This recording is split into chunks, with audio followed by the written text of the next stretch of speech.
हम लोग पढ़ रहे हैं साउंड चैप्टर। और साउंड चैप्टर में हमने 2 लेक्चर किया। एक में हमने बताया कि साउंड वेव क्या होता है और एक में हमने बताया कैरेक्टरिस्टिक ऑफ द वेव।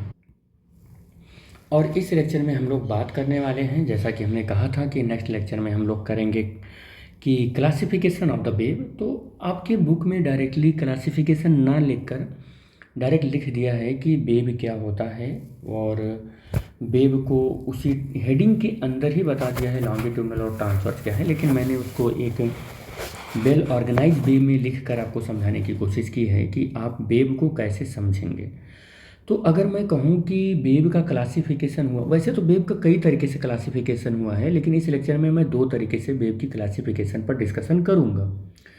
और इसमें जो हमारा फर्स्ट टाइप है क्लासिफिकेशन ऑफ द वेव, वो on the basis of the medium है। मीडियम की बेसिस पर वेव कितने तरीके से होते हैं इसको मैं डिस्कस करने वाला हूँ। तो मीडियम के बेसिस पर, मीडियम या कह सकते हैं कि जब कोई वेव ट्रैवल करती है तो उसे मीडियम की ज़रूरत पड़ती है कि नहीं ज़रूरत पड़ती है, उसके बेसिस पर अगर मैं वेव की बात करूँ तो वेव देयर आर 2 टाइप्स। एक तो मैकेनिकल वेव होता है और एक तो होता है नॉन मैकेनिकल वेव। 2 तरीके का वेव का क्लासिफिकेशन किया गया, किसके आधार पर, किसके बेसिस पर, रिक्वायरमेंट ऑफ द मीडियम के बेसिस पर, रिक्वायरमेंट ऑफ मीडियम के बेसिस पर। तो जब हमने मैकेनिकल वेव की स्टडी की तो हमने ये पाया कि मैकेनिकल वेव एक ऐसे वेव होते हैं जिनको मीडियम में प्रोपागेट होने के लिए या जिनको प्रोपागेट होने के लिए मीडियम की रिक्वायरमेंट होती है।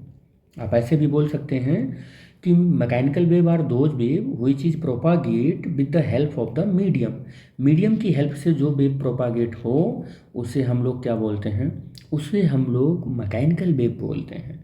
या ऐसे वेव जिनको प्रोपागेट होने के लिए मीडियम की ज़रूरत पड़े वो मैकेनिकल वेव है।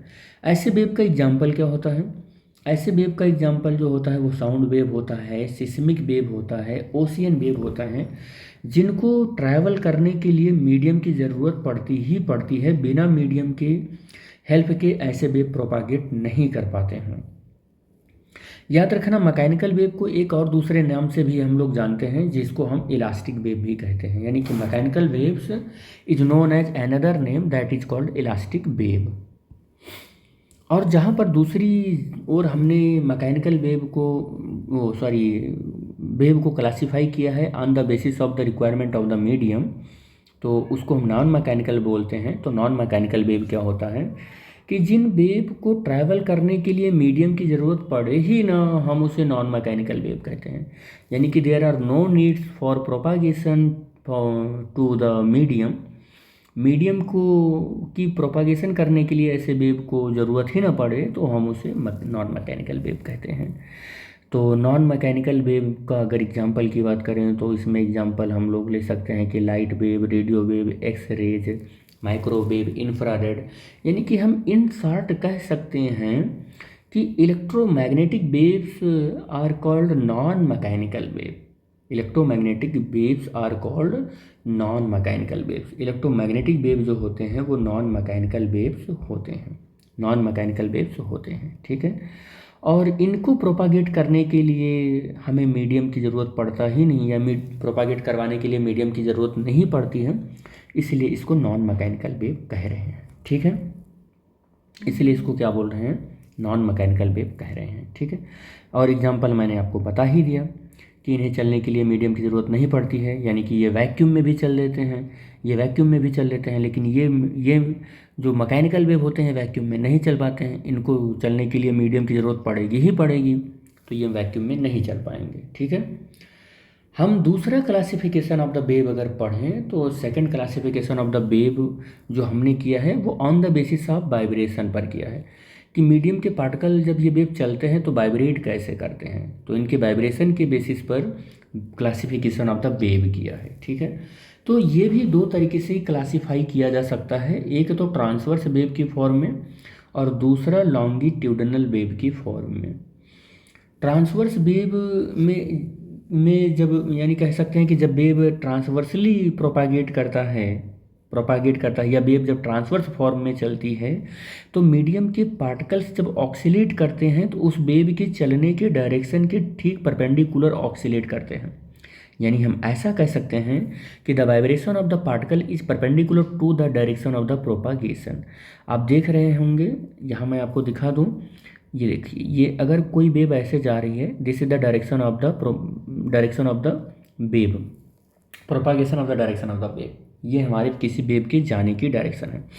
तो मीडियम के पार्टिकल्स वाइब्रेट अगर हो रहे हैं तो ऐसे वाइब्रेट हो रहे हैं, ऐसे वाइब्रेट हो रहे हैं, यानी कि पार्टिकल की डायरेक्शन जाने की ये है और ऑक्सीलेशन ऑफ द पार्टिकल ये है, ये है। पार्टिकल या तो ऊपर जाएगा, पार्टिकल या तो नीचे जाएगा, पार्टिकल या तो ऊपर जाएगा, पार्टिकल या तो नीचे जाएगा, पार्टिकल अप डाउन, अप या डाउन, अप या डाउन। आप यहाँ पर देख रहे होंगे कि पार्टिकल या तो ऊपर जा रहा है या तो पार्टिकल नीचे जा रहा है, और हमारा वेव कैसा चल रहा है, इस डायरेक्शन में ऐसे चल रहा है। ये this is the direction of propagation of the wave. ये क्या है, ये direction of propagation of the wave है, प्रोपागेशन ऑफ वेव है। तो जब कभी भी वेव ऐसे चल रही हो, इस डायरेक्शन में ऐसे जा रही हो, और आपका पार्टिकल जो ऑक्सीलेट कर रहा हो वो उसकी बिल्कुल परपेंडिकुलर कर रहा हो, तो वो ट्रांसवर्स वेव होता है। और इसके एग्जाम्पल की अगर बात करें ट्रांसवर्स वेव की, तो हम इलेक्ट्रोमैग्नेटिक वेव को कह सकते हैं। और हमें इतना पता है कि इलेक्ट्रोमैग्नेटिक वेव एक नॉन मैकेनिकल वेव भी है, जिसको ट्रैवल करने के लिए मीडियम की ज़रूरत नहीं पड़ती है। जब ट्रैवल करने के लिए मीडियम की ज़रूरत नहीं पड़ती है, इट मीन्स हम ये कह सकते हैं कि वो वैक्यूम में भी चल सकता है, और वैक्यूम में इसकी मैक्सिमम स्पीड होती है जो कि 3 × 10⁸ मीटर पर सेकंड की होती है। और इलेक्ट्रोमैग्नेटिक के अलावा अगर मैं कहूँ तो हम ऐसा कह सकते हैं कि वैक्यूम में जब ये इलेक्ट्रोमैग्नेटिक वेव चलती है तो कौन से फॉर्म में चलती है, तो मैं कह सकता हूँ कि वो फोटोन के फॉर्म में चलता है। यानी कि इलेक्ट्रोमैग्नेटिक वेव वैक्यूम में फोटोन के फॉर्म में चलता है। यानी कि photon is a electromagnetic wave that is no need for the propagation, it means the vibration of the particles is perpendicular to the propagation of the wave. This is the classification, another classification of the wave which is basis on the vibration, जो कि vibration के basis पर है। Next point की अगर हम बात करें या नेक्स्ट क्लासिफिकेशन की बात करें, तो नेक्स्ट क्लासिफिकेशन क्या है वेव का, वो है लॉन्गिट्यूडनल। अब लॉन्गिट्यूडनल में अगर हम बात करें तो हमारे मीडियम के पार्टिकल्स जो वेव चलते हैं उसी की डायरेक्शन में ऑक्सीलेट करते हैं। उसी की डायरेक्शन में ऑक्सीलेट करने का क्या मतलब है कि अगर कोई वेव ऐसे जा रही है तो this is the direction of the propagation. ये क्या है, डायरेक्शन ऑफ द प्रोपागेशन है। तो मीडियम के पार्टिकल अगर ऑक्सीलेट कर रहे हैं तो या तो इस डायरेक्शन में ऑक्सीलेट करेंगे या इस डायरेक्शन में ऑक्सीलेट करेंगे, या इस डायरेक्शन में ऑक्सीलेट करेंगे या इस डायरेक्शन में ऑक्सीलेट करेंगे। लेकिन इससे पहले वाले में क्या आपने देखा था कि वेव ऐसे जा रही थी तो मीडियम के पार्टिकल या ऊपर या नीचे, ऊपर या नीचे, इसके वेव के चलने की डायरेक्शन के बिल्कुल परपेंडिकुलर ऑक्सीलेट कर रहे थे। लेकिन यहाँ पर मीडियम के पार्टिकल या तो उसी डायरेक्शन में ऑक्सीलेट हो रहे हैं या तो उसके अपोजिट में उसी डायरेक्शन में ऑक्सीलेट कर रहे हैं, यानी कि along the direction of the propagation oscillation कर रहे हैं। यानी कि मीडियम पार्टिकल्स और ऑक्सीलेट, मीडियम पार्टिकल्स और ऑक्सीलेट